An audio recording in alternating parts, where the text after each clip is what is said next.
শ্রীমদ্ ভগবদ্গীতা কর্ম সন্ন্যাস যোগ পঞ্চম অধ্যায়। অর্জুন বললেন, হে কৃষ্ণ, তুমি প্রথমে আমাকে কর্ম ত্যাগ করতে বললে, তারপর আবার কর্তব্য কর্মের অনুষ্ঠান করার কথা বললে। এই দুই কাজের মধ্যে কোনটি সুনিশ্চিত রূপে কল্যাণকর তা আমাকে ব্যক্ত করো। ভগবান বললেন, কর্ম ত্যাগ করা ও কর্মযোগ এই দুটোই মুক্তির প্রতীক। এই দুই কর্মের মধ্যে কর্মযোগ কর্মসন্ন্যাস থেকে বড়। হে অর্জুন, যে ব্যক্তি তার কর্মফলের প্রতি বিদ্বেষ বা আশা আকাঙ্ক্ষা কোনোটাই করেন না, তিনি নিত্য সন্ন্যাসী। এহেন ব্যক্তি পরম সুখে কর্মবন্ধন থেকে মুক্তি লাভ করেন। মূর্খ অজ্ঞান ব্যক্তিরাই শুধু কর্মযোগ ও সাংখ্যযোগকে পৃথক বলে গণ্য করেন, কিন্তু পণ্ডিত ব্যক্তিরা তা বলেন না। সাংখ্যযোগ বা কর্মযোগ যে কোনো একটা সুন্দরভাবে আচরণ করলে উভয় যোগই ফলদায়ক হয়। কর্মত্যাগের দ্বারা যে গতি লাভ হয় তা কর্মযোগের মাধ্যমেও প্রাপ্ত হয়। তাই যে ব্যক্তি কর্মত্যাগ ও কর্মযোগকে এক বলে মান্য করেন, তিনি যথার্থ তত্ত্বদ্রষ্টা। হে অর্জুন, কর্মযোগ ছাড়া কেবল কর্মত্যাগরূপ সন্ন্যাস দুঃখজনক। যোগযুক্ত মুনিগণ শীঘ্রই ব্রহ্মকে লাভ করতে সক্ষম হন। যোগযুক্ত জ্ঞানীগণ বিশুদ্ধ আত্মার অধিকারী, বিশুদ্ধ বুদ্ধি, শুদ্ধ হৃদয় ও ইন্দ্রিয় জয়ী হন। তারা সকল জীবের প্রতি অনুরক্ত হন ও সমস্ত কর্ম সাধন করেও তাতে নিজেকে লিপ্ত করেন না। চিন্ময় চেতনার অধিকারী ব্যক্তিরা দর্শন, শ্রবণ, স্পর্শ, ঘ্রাণ, ভোজন, গমন, নিদ্রা ও শ্বাস প্রশ্বাস ইত্যাদি কর্মসকল সম্পাদন করেও তারা পূর্ণরূপে জানেন যে প্রকৃত অর্থে তারা কিছুই করছেন না। কারণ প্রলাপ, বস্তু ত্যাগ ও বস্তু গ্রহণ, চোখ খোলা ও বন্ধ করার সময় তিনি এটা নিশ্চিত রূপে জানেন যে জড় ইন্দ্রিয়গুলি কেবল ইন্দ্রিয়ের কর্মের মধ্যেই সীমাবদ্ধ, তিনি নিজে কিছুই করছেন না। যে ব্যক্তি আসক্তিহীন হয়ে কর্ম করেন আর কর্মের সকল কর্মফল পরমেশ্বর ভগবানের প্রতি সমর্পণ করেন, কোনরূপ পাপ তাকে স্পর্শ করতে পারে না, যেমনভাবে জল পদ্মপাতাকে স্পর্শ করতে পারে না। আত্মশুদ্ধির জন্য যোগীগণেরা কর্মফলের আশা ত্যাগ করেন। তারা দেহ, মন, বুদ্ধি এমনকি ইন্দ্রিয় সমূহের দ্বারাও কর্ম করে থাকেন। নিষ্ঠাবান যোগী কর্মফল ত্যাগ করে পরম শান্তি লাভ করেন, কিন্তু সকাম কর্মে যুক্ত ব্যক্তি কর্মফলের প্রতি আসক্ত হয়ে কর্ম করার দরুন কর্মের বন্ধনে আবদ্ধ হন।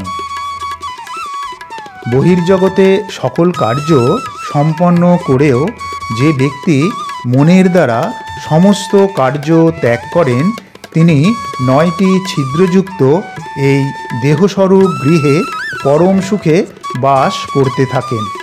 তিনি নিজেও কোনো কিছু করেন না আর কাউকে দিয়েও কিছু করান না। আমাদের এই দেহরূপী নগরীর প্রভু স্বয়ং ভগবান। তিনি নিজে জীবকর্মের সৃষ্টি করেন না, এমনকি কাউকে দিয়েও কিছু করান না।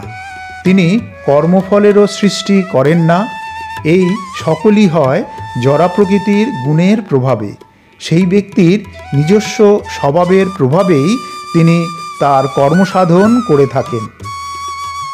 পরমেশ্বর ভগবান জীবের নিজস্ব পাপ বা পুণ্য কোনোটাই গ্রহণ করেন না। অজ্ঞানতার মোহজালে আচ্ছন্ন হওয়ার দরুন জীবসত্তা এইরূপ প্রকৃত জ্ঞান সম্পর্কে অবগত হয় না। জ্ঞানের আলোর প্রভাবে যখন অজ্ঞানতার অবসান হয়, তখন সেই ব্যক্তির নিকট সব কিছু যথাযথভাবে প্রকাশ পায়। ঠিক যেমন দিনের বেলায় সূর্যের আলোয় সব কিছু উদ্ভাসিত হয়।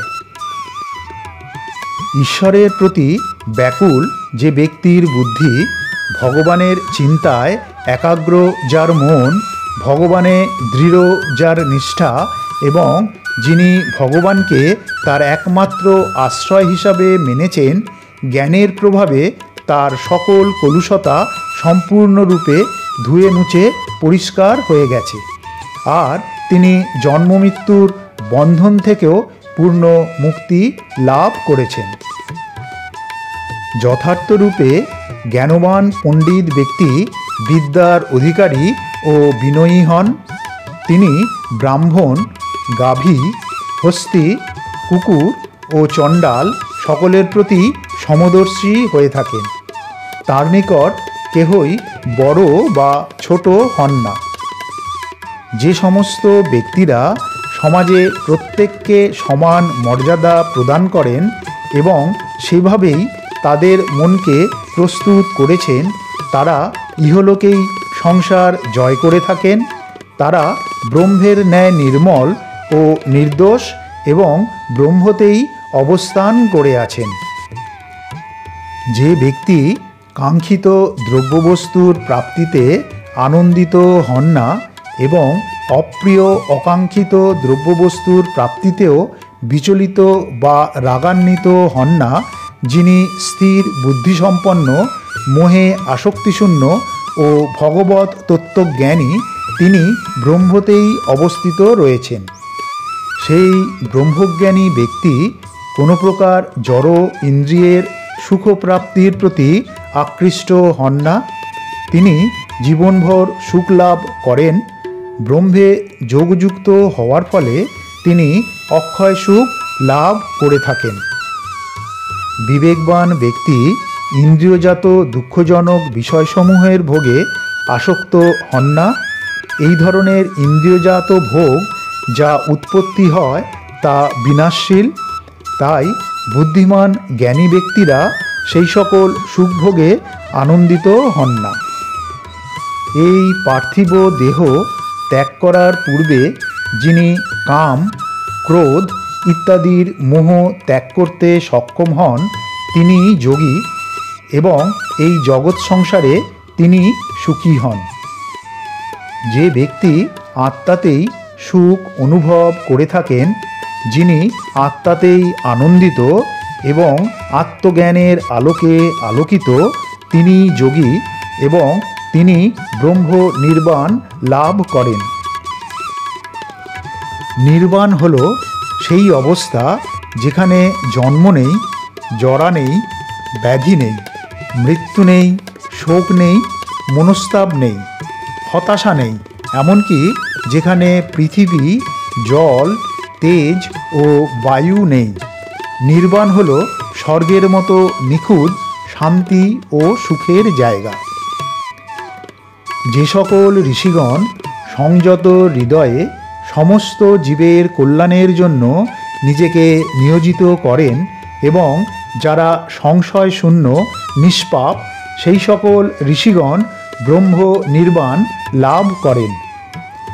কাম ও ক্রোধ শূন্য, সংযত হৃদয় ও আত্মতত্ত্ব জ্ঞানী সন্ন্যাসীরা শীঘ্রই ব্রহ্ম লাভ করেন।